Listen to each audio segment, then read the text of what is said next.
Étude d'une fonction du second degré sous sa forme canonique.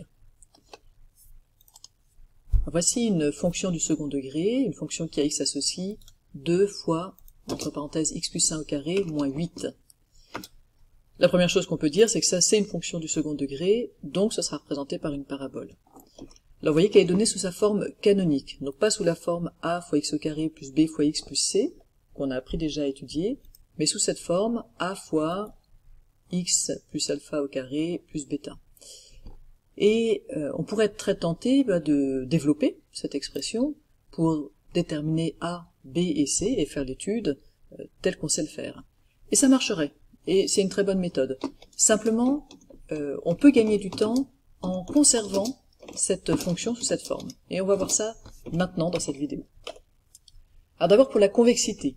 Là pour la convexité, il n'y a pas le choix, il faut reconnaître a, le coefficient du x au carré, donc il faut imaginer quand même qu'on fait le développement.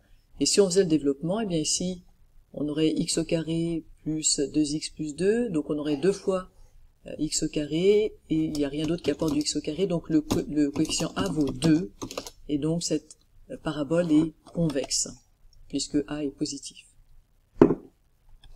Convexe, ça veut dire souriante. Donc, ok, pour la convexité, on est d'accord que cette forme-là, elle n'est pas géniale, sauf qu'en fait, on voit assez vite, le coefficient, c'est le a, c'est le coefficient qui est devant. Pour le sommet, vous allez voir qu'on va gagner pas mal de calculs, parce qu'en fait on lit quasiment directement dans cette forme. Je vais essayer de vous expliquer pourquoi. Donc ma fonction, elle associe à x 2 fois x plus 1 au carré moins 8. X plus 1 au carré, c'est un carré, donc c'est toujours positif. Si je multiplie par 2, ça reste toujours positif. Donc ça, cette quantité-là, elle est toujours positive. Donc on est en train de faire moins 8 plus quelque chose qui est toujours positif. Donc ça peut être moins 8 plus 1, moins 8 plus 3, moins 8 plus 5, ce que vous voulez, mais en tout cas moins 8 plus une quantité positive. Donc tout ça, ce que je dis, c'est que au minimum, ça vaut moins 8. C'est toujours plus grand ou égal à moins 8. Et en fait, on est justement en train de dire que du coup, la valeur minimale, elle est là, et elle vaut moins 8. Et quand est-ce que ça vaut moins 8 ? Ça vaut moins 8 exactement quand cette quantité-là vaut 0. Et quand est-ce que ça vaut 0 ? Quand x plus 1 au carré vaut 0. Donc quand x plus 1 vaut 0. Donc quand x vaut moins 1. C'est-à-dire que si j'arrive à annuler cette partie-là, et pour ça il suffit que je fasse moins 1 plus 1 au carré, donc ça fera 0 au carré, donc 2 fois 0, etc. Eh bien j'aurai cette quantité qui est minimale et qui est égale à moins 8. Et donc j'ai mon sommet. Mon sommet, il a pour coordonnées x égale moins 1, et la valeur correspondante, c'est moins 8 au minimum. Alors là, c'est un peu long parce que je vous expliquais le principe, mais en fait, ça veut dire que si vous avez une fonction qui est donnée sous la forme canonique, eh bien tout simplement, on peut lire les coordonnées du sommet dans cette forme. Ici, ça va me donner l'abscisse du sommet qui sera égale à moins 1, l'opposé ici de alpha, si on note alpha, ce plus 1, et ici j'ai l'ordonnée du sommet, moins 8. Continuons. On aimerait bien maintenant avoir les zéros. Alors pour les zéros, là aussi je peux être tenté de tout... donc je dois avoir f de x égale 0, donc je pourrais être tenté de tout développer, de passer par les formules de Viette. Mais en fait avec cette forme-là, je vais pouvoir aller un petit peu plus vite. Donc je veux que 2 fois x plus 1 au carré moins 8 soit égal à 0. Mais ce que je vous propose, c'est de passer le moins 8 de l'autre côté. Je veux donc que 2 fois x plus 1 au carré soit égal à 8. Je divise par 2. Je veux donc que x plus 1 au carré soit égal à 4. Ok. Qu'est-ce qui, au carré, peut être égal à 4 ? Soit 2, soit moins 2.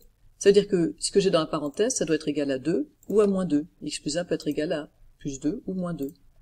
Si x plus 1 est égal à moins 2, je vais avoir x égale moins 2, moins 1, donc moins 3. Et si x plus 1 est égal à plus 2, je vais avoir x égale plus 2, moins 1, donc 1. Et finalement, j'ai mes deux zéros sans avoir eu besoin des formules de Viette. Et vous voyez, avec très peu de calculs, mon premier 0 c'est moins 3, mon deuxième 0 c'est 1. Pour l'ordonnée à l'origine, pas génial, cette forme canonique, on va devoir calculer. Alors l'ordonnée à l'origine, vous vous rappelez, c'est l'endroit où la courbe croise l'axe des ordonnées, c'est-à-dire que c'est l'ordonnée qui correspond à x est égal à 0. C'est pour ça qu'on parle d'ordonnée à l'origine. Donc je dois faire x égale 0. Alors qu'est-ce qui se passe quand x est égal à 0 là-dedans ? Je dois faire le calcul. 2 fois x plus 1 au carré moins 8. Quand je remplace x par 0, ça fait 2 fois 0 plus 1 au carré moins 8. Donc 2 fois 1 au carré, donc 2 fois 1 moins 8. et donc ça fait moins 6.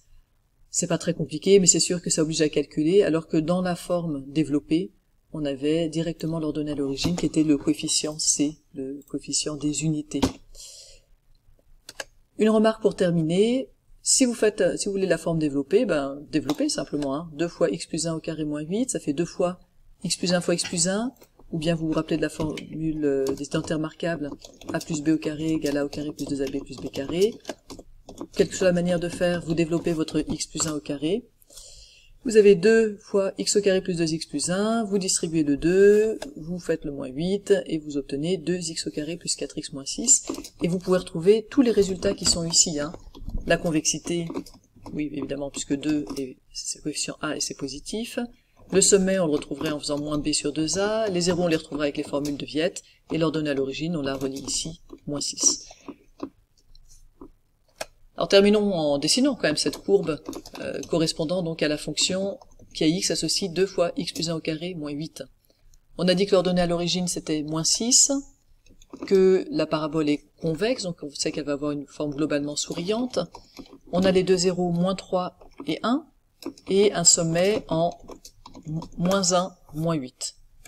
On a tout ce qu'il faut pour tracer notre parabole. On a un axe de symétrie aussi qui passe par le sommet, un axe de symétrie verticale.